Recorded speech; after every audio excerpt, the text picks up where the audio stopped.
This week, we're finishing The Love of My Afterlife by Kirsty Greenwood, otherwise known as All the Ladies in the Neighborhood Get Their Sliced Ham from Deli Dan. Hi readers, I'm Jordan. And I'm Katie. And welcome to Not Another Heroine Season 2, the podcast where we break down the best and worst fictional heroines of any genre. Because that's what we do now. Want to see what's next on our TBR list? Subscribe to us on YouTube or follow us on Instagram for a sneak peek at upcoming content or to help us pick our next book.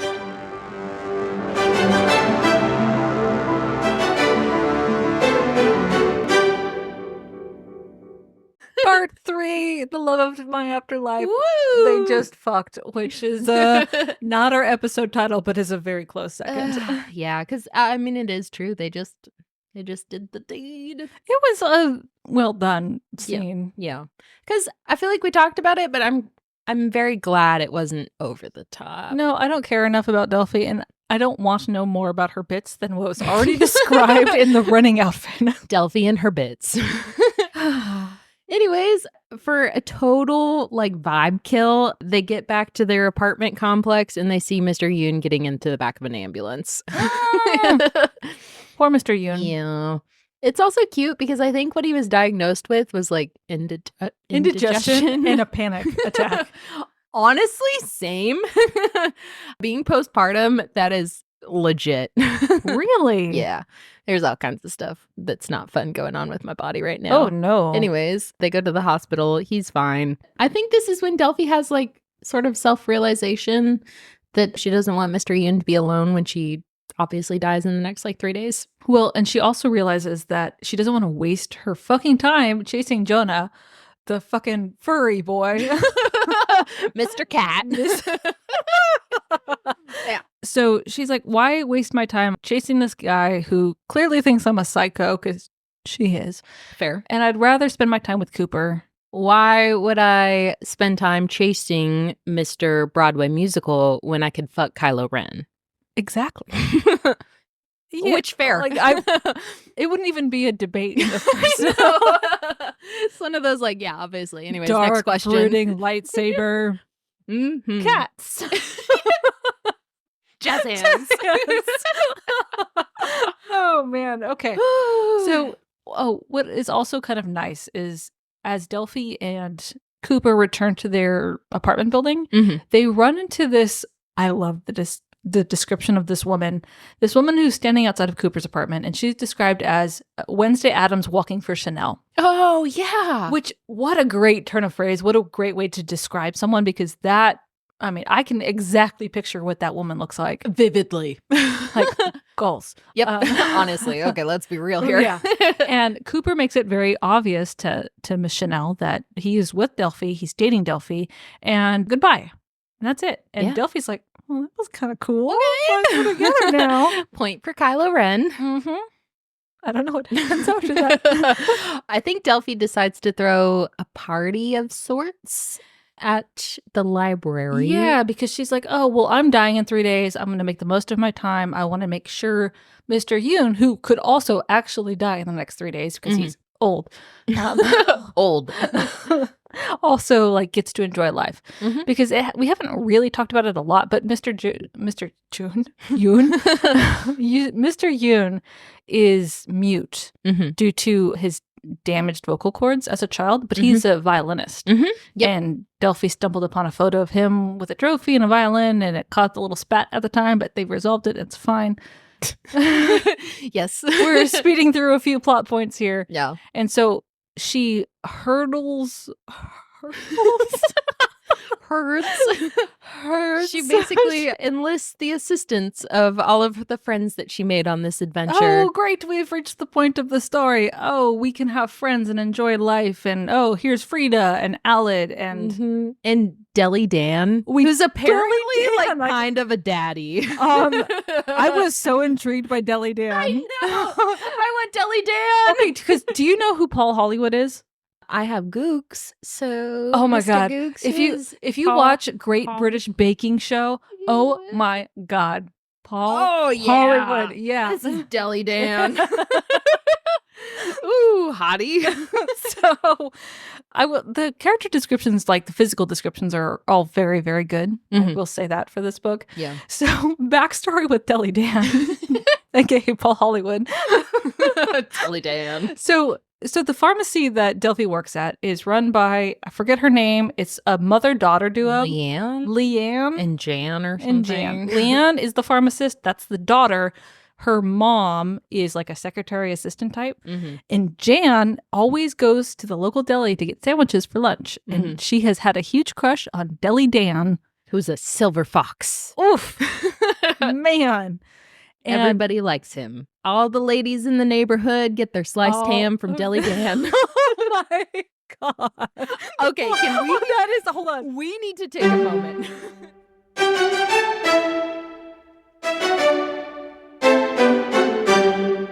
So you have met Deli Dan. Yes. For the readers, I am at that magical point where you would like smash at beer pong, you know, the golden point where if you have one more sip of alcohol, you're going to black out. But it's like I am the god of everything. You kind of look like a cat in a ray of sunshine, just bathing in glory. I could see that.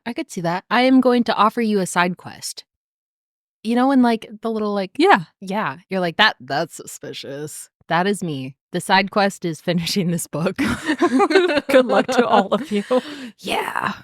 She had a party. The party went well. We didn't talk about Deli Dan. No, we didn't. Deli, come on. We had all that buildup for Deli Dan. The ham man.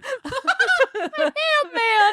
So, do you know Deli Dan? Deli Dan? Deli Dan, the ham man.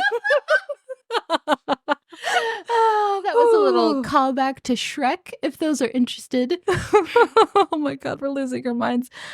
Okay, Delphi goes to the deli and meets with Deli Dan, and she's like, I'm having a party. I've never had a party before. I need food. He's like, I got you. And sandwiches.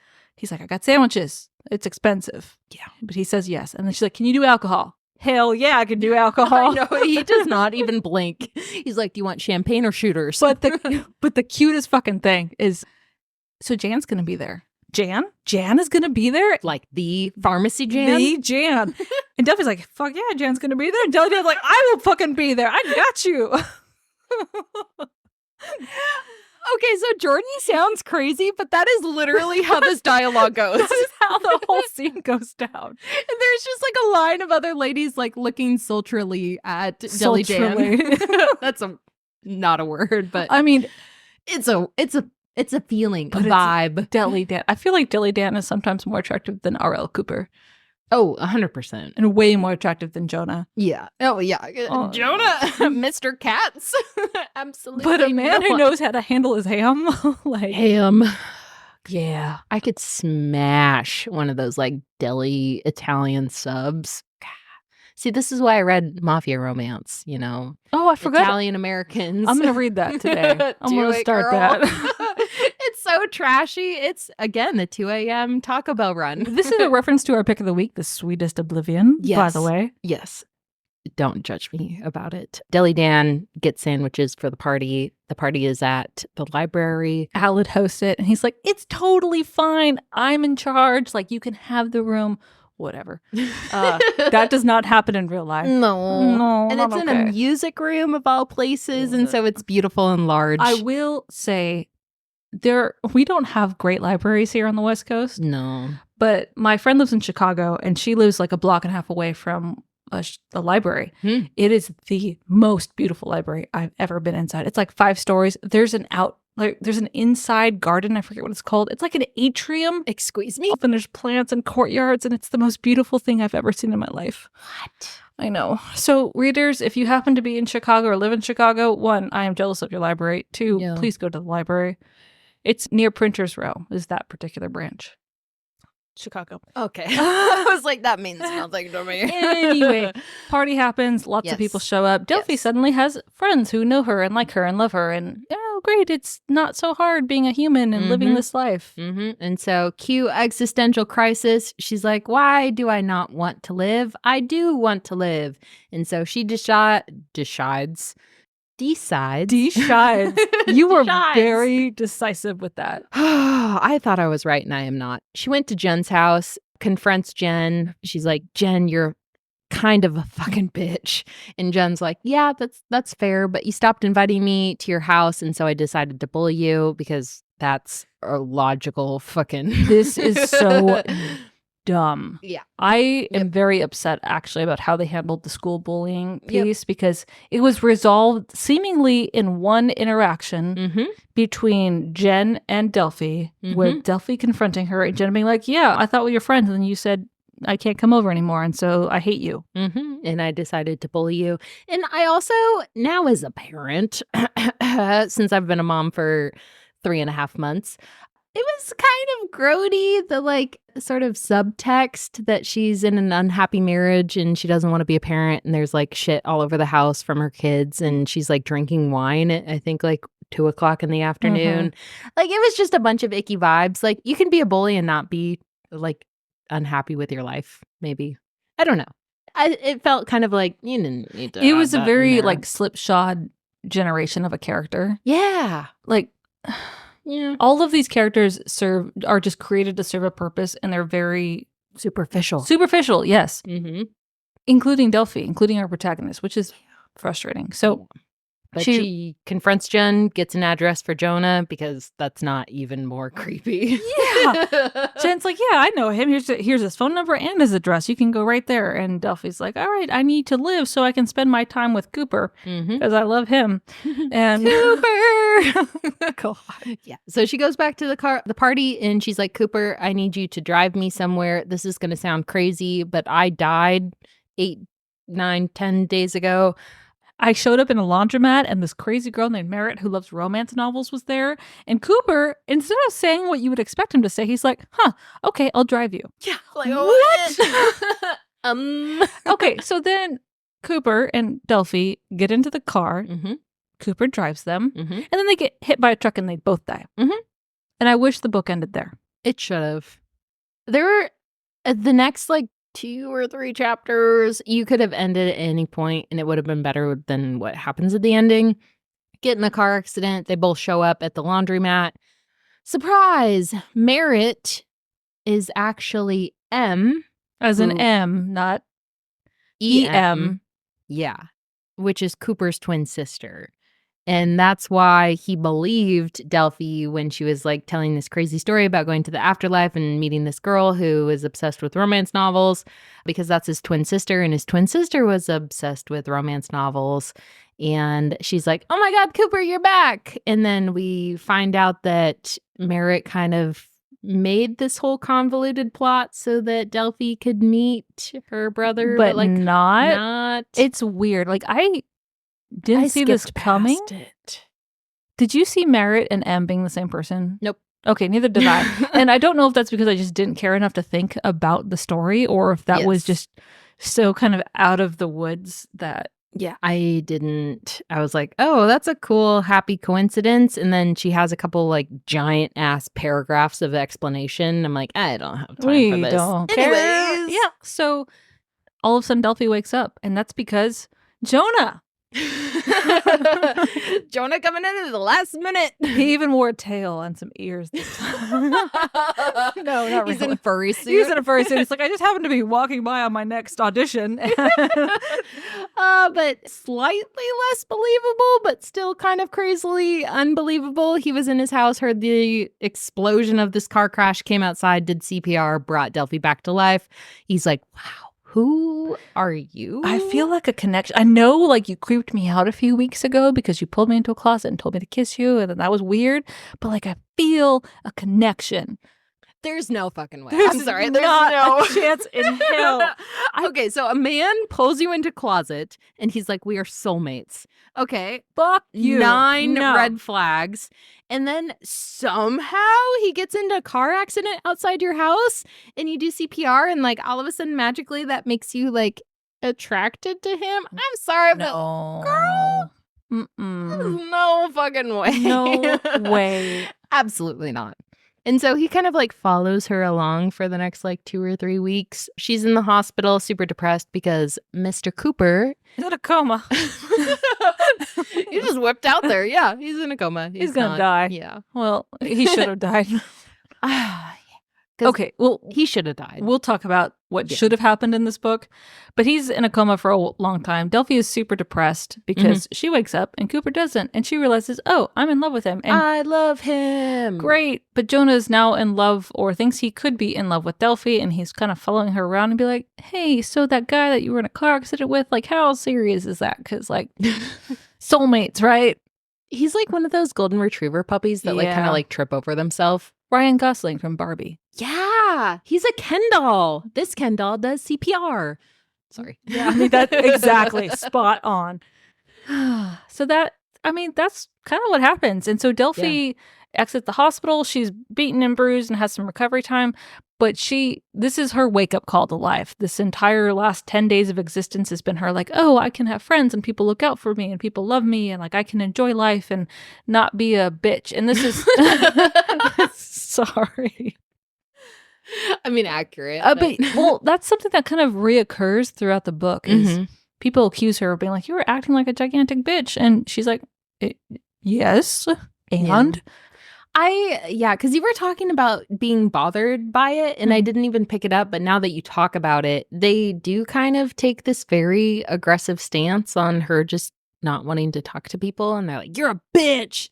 It's like, I don't know. No, I don't think that's accurate, especially today where people are so, I don't want to say people are antisocial, but people are less inclined to have those casual day-to-day interactions. Yeah. Well, especially where we live in the Northwest, the whole Seattle freeze thing. Yeah. As a, like, people walk around with their headphones on and, like, if you hold the door for somebody, they're just as likely to say thank you as they are to, like, not even look at you in the eye. Yeah. Which is fine. Yeah, because it's one of those things, though, that it's a safety thing. Like, I think we've all seen so many Netflix docuseries on serial killers that we're like, I'm not going to make eye contact with random people I meet in the street. But it's like, I'm not going to talk to a stranger because what if they're a psycho killer? But it's the difference between like checking out at the cashier at the grocery store and be like, hey, how are you? That's like a very American thing. Like we're going to have a very superficial, artificial conversation. Yeah. But like that's a polite thing to do. We all recognize that it means absolutely nothing except as an acknowledgement that, hey, you're a human. I'm a human. I'm out. You're doing your job. Thank you for doing your job. Thank you for supporting me. Move on. Yeah. But apparently people find Delphi is a bitch. Yeah. Even though she does that. So I think that was a mischaracterization or like an attempt to villainize Delphi to make her more sympathetic to the readers. It was almost to make her responsible for her own circumstances, which she is. She should be held responsible for deciding to not interact with society, but like not to that extent. Yeah, not because she just isn't voracious, but any of those words. It just seemed too strong of a description. Yeah. But yeah, so Delphi finds joy in life and gets back into drawing and has an art exhibit and she tells her mom and her mom is like, cool, thumbs up emoji, and that's it. And she has this art exhibit and whoa, Cooper wakes up from his coma. After like 3 to 4 months of being in a coma. And he comes to the art exhibit immediately instead of undergoing medical testing, which is probably what would have happened. And physical therapy. There's no way you can wake up from a coma. Like, I'm no doctor, but I feel like it would take a little bit more than... Yeah. Well, and like discharging from a hospital takes like fucking like 9 billion hours. So there's no way that she could go see him at 10 o'clock in the morning and then all of a sudden at like 2 p.m. He's like, hey, I'm fucking, the doctor said I'm just fine. I'm just going to take a little bit down to the physical therapy. It'll be fine. And oh, you can come sit on my lap and I'm going to kiss you. Yeah. No. Okay, so I was in this book totally like vibing along with all of the crazy things that's were happening until Cooper showed up. I was like, that's a little bit unbelievable. So apparently, if you're a little bit brain dead like I am, you're going to get to the end of the book and be like, why didn't Cooper die?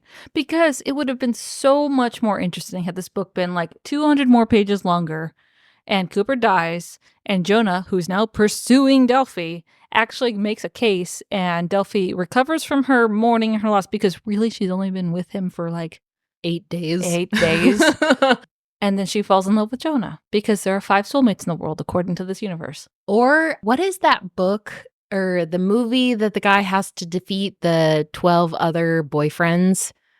I have no idea. There's no way you don't know this movie. Scott Pilgrim versus the World. It's stupid, but it's funny. But that's what I imagine for like book 2, maybe for Delphi, that she has to go meet the 3 other soulmates. That would be so fascinating. Yeah, and like the 3rd one's like a weirdo, and the 4th one is like a tech bro finance guy, and then the 5th one is her actual soulmate. All I heard was 6'5". Blue eyes.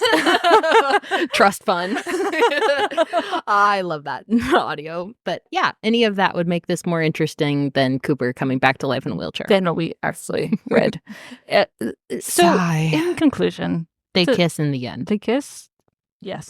Sorry. No, That's what I wrote in the notes. No. That's perfect. It's such a superficial book. Yeah.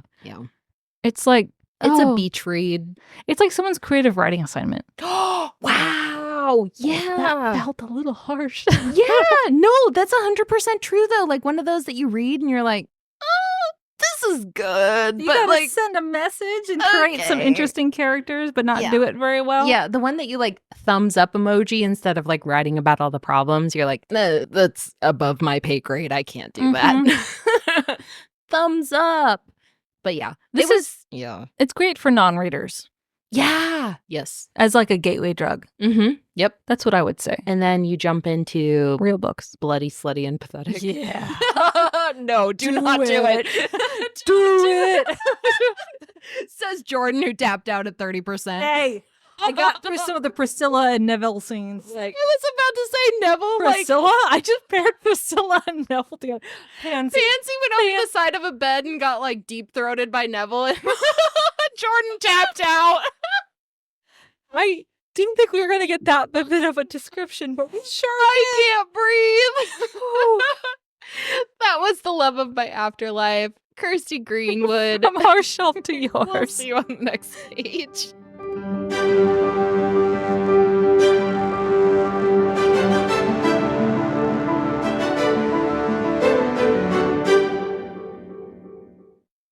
Hi, readers. If you'd like to help us pick our next book, send us a message on Instagram. Or if you'd like to just listen, we post new episodes every Monday and Wednesday on Spotify, Apple, and Amazon. Thanks for listening. Bussin'.